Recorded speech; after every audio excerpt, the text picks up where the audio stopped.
Welkom by Wat sê die woord, wat deel is van die rondom die woordbediening van die gemeenskapskerk in Oshakati. Ek is hier om jou vrae te beantwoord wat jy oor die Bybel het. En ons doel is baie duidelik, soos Romeine 10 vers 8 sê, naby jou is die woord in jou mond en in jou hart. So as jy enige vrae het, vra gerus en ons beantwoord dit vanuit die woord van God. Verdien ons regtig die dood? Ons as mens wil nie graag die antwoord hierop hoor nie, maar die antwoord is ja, ons verdien die dood. Ons verdien die dood, juis omdat ons teen God se wet en teen sy wil gaan. Ons verdien die dood, omdat ons sondige mense is. En wie se skuld is dit?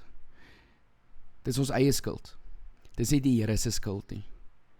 Die Here het ons geskape, hy het ons perfek geskape, hy het ons geskape om in verhouding met hom te kan leef, hy het ons geskape om getrou te kan leef. Maar Adam en Eva, ons voorvaders, het besluit om ongehoorsaam te wees. Hulle het geweet wat reg is.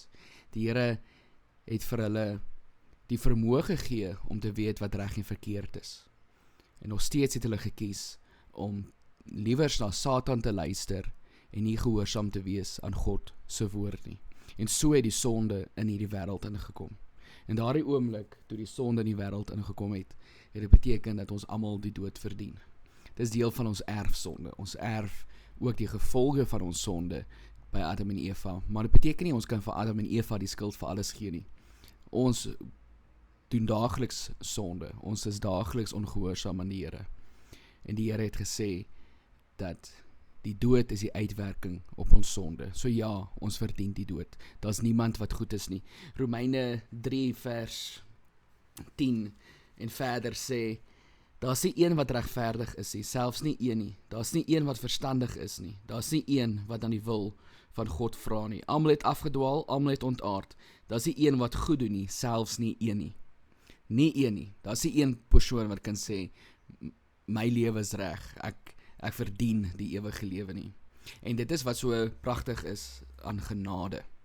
Genade beteken ons ontvang iets sonder om dit te verdien. So ons verdien die dood. Maar wat doen die Here? Die Here gee nie vir ons die ewige dood nie. Die Here gee vir ons die ewige lewe. En hoe doen hy dit? Hy doen dit deur Jesus Christus, sy seun, wat vir ons sondes gesterf het. Jesus Christus, wat tot aan die dood aan die kruis gehoorsaam was aan sy Vader. Jesus Christus, wat ons so met God versoen, en dit is net genade. Ons verdien nie daardie liefde nie. So wanneer ons praat oor God, wanneer ons praat oor verdien ons regtig die dood, ja, ons verdien die dood. God is 'n regverdige God, hy het gesê, wees heilig, want ek is heilig. Hy het gesê dat die dood is die uitwerking op die sonde, dit is die gevolge van sonde, en hy het gesê, hy gaan straf. En omdat God gister, vandag en môre dieselfde is, straf hy die sonde. Maar gelukkig vir ons, genadiglik, het die Here vir Jesus Christus in ons plek gesterf. En daarom, wanneer ons in Jesus Christus glo as ons koning en ons verlosser, weet ons, God het ons dan nou vrygespreek, deurdat ons glo, Romeine 5.